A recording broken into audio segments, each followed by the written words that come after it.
The story began with the father's horses, and the son built a world of vaccines. This is the story of Cyrus Poonawalla. It is morning.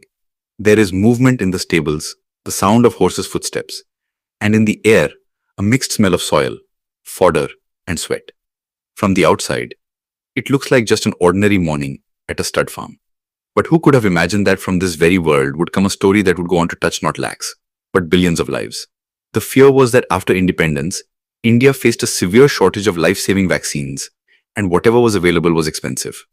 The curiosity was whether a family connected to the horse business could really do something big in the world of medicine. And the story begins exactly there. Where people saw horses, a young mind was seeing another picture of the future. This is the story of Cyrus Soli Poonawalla.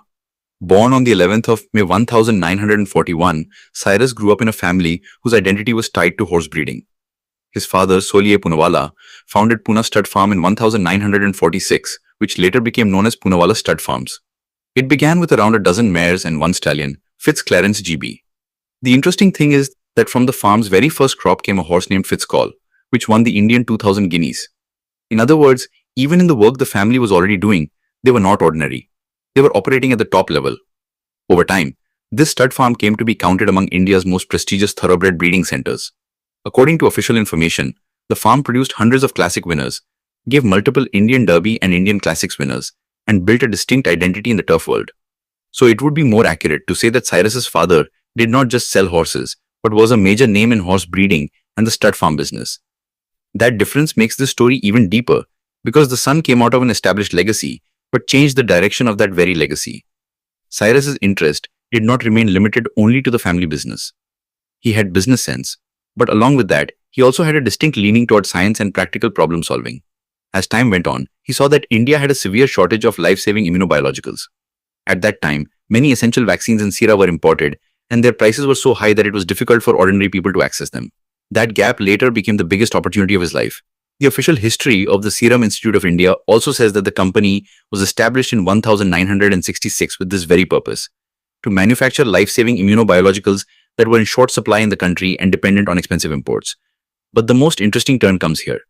The Poonawalla family's retired horses used to be sent to a government institution, where anti-serum and related biological products were prepared from their blood serum. This was the practical link that showed Cyrus Poonawalla a completely new path.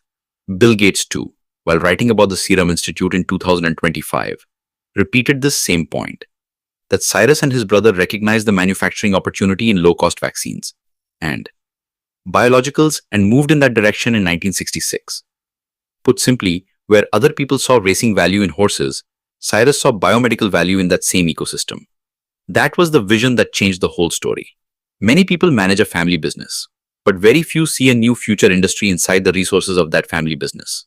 Cyrus understood that if there was such a need for blood serum and biological products, if the country depended on imported supplies, and if he understood the raw material ecosystem, then why not build production in India itself?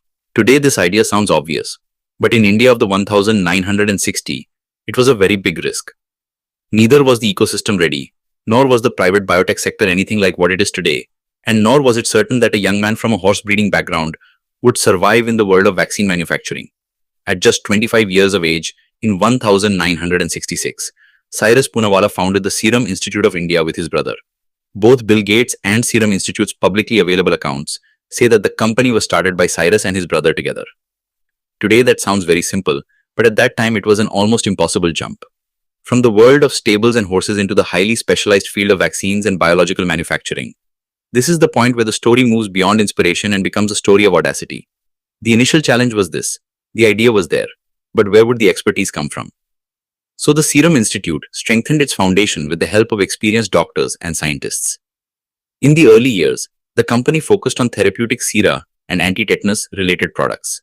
According to information available from the Serum Institute and the Vilu Poonawalla Charitable Foundation, within 2 years of its establishment, the institute launched its first therapeutic anti-tetanus serum and began manufacturing anti-tetanus vaccines. That was the early breakthrough that started establishing the company not just as an experiment, but as a serious manufacturer. Once the path opened, Cyrus Poonawalla did not stop. In 1974, the Serum Institute introduced the DTP vaccine, which is used to protect against diphtheria, tetanus, and pertussis. This was no small achievement. In a country like India, low-cost and reliable supply for children's immunization was a very big need. Then in 1981 came anti-snake venom serum, which was an extremely important product in a country like India, where snakebite is a public health challenge. These launches made one thing clear, that the Serum Institute was not just seeing a business opportunity, but filling medical gaps that had been neglected for a long time. After that, 1989 became a decisive year, when the Serum Institute began production of the measles vaccine. According to a CDSCO document, the first authorization date for the measles rubella vaccine line is recorded as the 13th of April 1989, and company records show that after this phase, the Serum Institute's scale and market standing rose rapidly. Different public accounts say that in a very short time, the company became one of India's largest vaccine manufacturers. This was the phase when India was moving strongly towards self-reliance in vaccines like tetanus, diphtheria, and whooping cough. This is where Cyrus Poonawalla's real strength appears.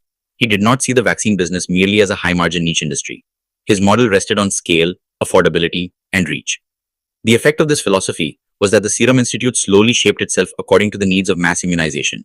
In later years, the company built its identity across vaccines like BCG, diphtheria, tetanus, pertussis, Hib, hepatitis B, measles, mumps, rubella, polio, pneumococcal, and many others. Today, in its official materials, the company describes itself as the world's largest vaccine manufacturer by volume. According to the Serum Institute's official website, the company's annual manufacturing capacity has been more than 1.3 billion doses, and in public reporting, it has often been described as having an annual production capability of more than 1.5 billion doses. That is why it is called the world's largest vaccine manufacturer. This is not just a branding line. Its real meaning is that, by volume, the Serum Institute accounts for a very large share of the world's vaccine doses. And when a company reaches this level of quantity, its impact does not remain limited only to shareholders. It becomes part of the public health architecture. Another major claim of the company, repeated for years both in reports and on its own website, is that around 65% of children around the world receive at least one vaccine in their lives that has been made by the Serum Institute. This number sounds like an exaggeration when heard for the first time. But when you look at UNICEF supply chains, WHO pre-qualification, and large-scale public immunization programs, then you begin to understand how vast the global impact of low-cost, high-volume vaccine manufacturing can be. The Serum Institute's official materials say that its vaccines reach more than 140 countries. This is where the story moves beyond business biography and becomes a civilizational story. A country that once depended on imports for many vaccines sees a private Indian company rise from within it and become a major pillar of the global childhood immunization supply chain. This change did not come overnight. Behind it were manufacturing discipline, quality approvals, scale economics, scientific hiring, international partnerships, and an understanding of price sensitivity. Making cheap vaccines is not easy, and maintaining quality while keeping them cheap is even harder. The Serum Institute's success stands on exactly this balance: low cost, wide reach, and such massive volume that global health agencies cannot ignore it. This journey also received international recognition. In 2013, Prince Charles visited the Serum Institute in Pune. The Serum Institute's own news archive and contemporary reporting say that he was briefed there on vaccines, research, and manufacturing. Such visits are certainly symbolic, but they also carry a message. When global public figures like British royalty visit an Indian vaccine facility, it does not remain just a protocol visit. It becomes an acknowledgement of India's scientific manufacturing credibility too. Then came the COVID period, when suddenly the whole world began to understand the language of vaccines. In India, the name Covishield became known in every household, and the name of the Serum Institute reached millions of people who perhaps had never heard of the company before. Covishield took Cyrus Poonawalla and his family business into public consciousness at a level where it was no longer just a name within healthcare circles. Although the Serum Institute's global strength had been built long before COVID, the pandemic multiplied that visibility many times over. And now we come to the part that headlines grab the most: wealth. According to Forbes' 2026 Billionaires list, Cyrus Poonawalla's net worth is around $27 billion. Forbes placed him among the top 100 billionaires in the world in its 2026 global list, and also ranked him high among India's richest people. But to see this net worth only as personal wealth would be to read the story incompletely. This wealth is the earning of that model which made low-cost, high-volume vaccines a viable business on a global scale. Perhaps the deepest thing in this story is that Cyrus Poonawalla did not abandon his father's business. He redirected its logic into a new direction. Even in the world of horse breeding, bloodlines, discipline, care, breeding science, and long-term vision are needed. In vaccine manufacturing too, precision, patience, infrastructure, and scale are needed. Perhaps that is why this leap, though it looks strange, was not as strange as it seems. The only difference was that one path led to racing trophies, while the other path led to public health history. Today, when people say that the father was in the horse business, and the son built the world of vaccines from the serum of those very horses, that line is not just dramatic. Behind it lies a real industrial and scientific journey. This journey began from the stable and went to serum, from serum to institute, from institute to vaccines, and from vaccines to the immunity of children across the world. That is why the story of Cyrus Poonawalla is not just the story of becoming a billionaire.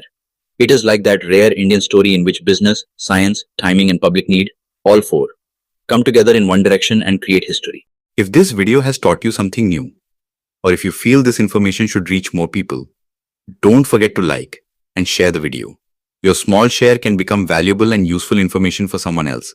If you have any questions related to this topic, or if you would like to share your opinion with us, be sure to write in the comment box. We read every question and suggestion from you, because your feedback inspires us to create better content. And if you want to keep receiving such interesting and reliable information about business, the economy, and the world in the future, then don't forget to subscribe to our channel GRT Business and also press the bell icon so that you get notifications of every new video directly. At GRT Business, we always strive to provide you with accurate, balanced, and reliable information. Our news and analysis are prepared based on information obtained from various news agencies, public sources, and public opinion. We make every effort to verify and validate each fact as much as possible. But in case of any possible error or dispute, the responsibility lies with the respective sources. Our only aim is to present you with a correct and trustworthy perspective so that you can understand any topic better.